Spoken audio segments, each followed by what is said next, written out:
যখন যেখানে যে প্রযুক্তিগত সহায়তা প্রয়োজন হবে এটা আমরা প্রদান করব। গত বছরের 5 আগস্ট যখন সংসদ ভবনে চলছে আমজনতার সেলফি সেশন, ঠিক তখন সংসদের পেছনের এক গোপন ঘরে গভীর নিস্তব্ধতায় লুকিয়ে আছেন জুনায়েদ আহমেদ পলক, শিরিন শারমিন চৌধুরী সহ 12 জন এমপি মন্ত্রী। মোট কথা, গোটা দেশ যখন উল্লাসে ফেটে পড়ছে, তখন পলকরা বাস্তবেই খেলছেন চোর পুলিশ খেলা।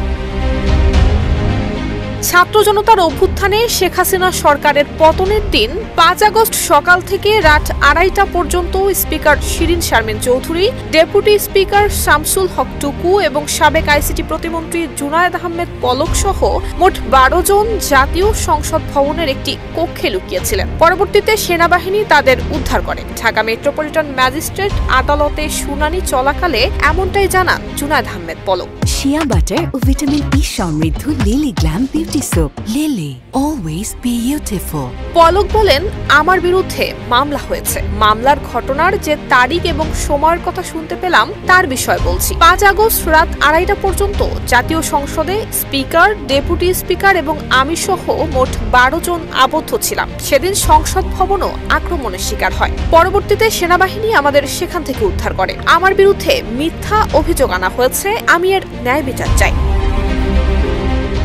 এর আগে গত বছরের 15 আগস্ট জুনায়েদ আহমেদ পলককে গ্রেফতার করে আইন শৃঙ্খলা রক্ষাকারী বাহিনী। পরবর্তীতে তাকে বিভিন্ন সময় হত্যা এবং হত্যা চেষ্টার অভিযোগে রিমান্ডে নিয়ে জিজ্ঞাসাবাদ করা হয়। সবশেষ চলতি বছরের 6 ফেব্রুয়ারি একটি মামলায় পলককে পুনরায় গ্রেফতার দেখানো হয়। অন্যদিকে সাবেক স্পিকার শিরিন শারমিন চৌধুরীর বিরুদ্ধেও রয়েছে একাধিক মামলা। তবে এখনো পর্যন্ত তাকে গ্রেফতার করা সম্ভব হয়নি। তিনি দেশে আছেন নাকি এরই মধ্যে দেশ ত্যাগ করেছেন, এই বিষয়ে রয়েছে নানা গুঞ্জন। তবে অনেকেই বলছেন তিনি দেশেই রয়েছেন এবং কোনো শক্তিশালী মহলের নিরাপত্তায় রয়েছেন।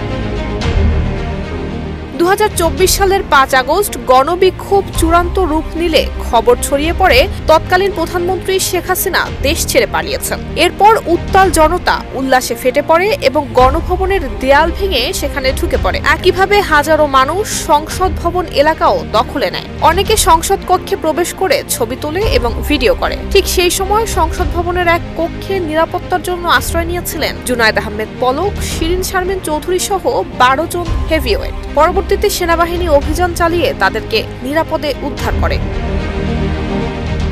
নুসরাত জাহান মেহেক, ঢাকা পোস্ট।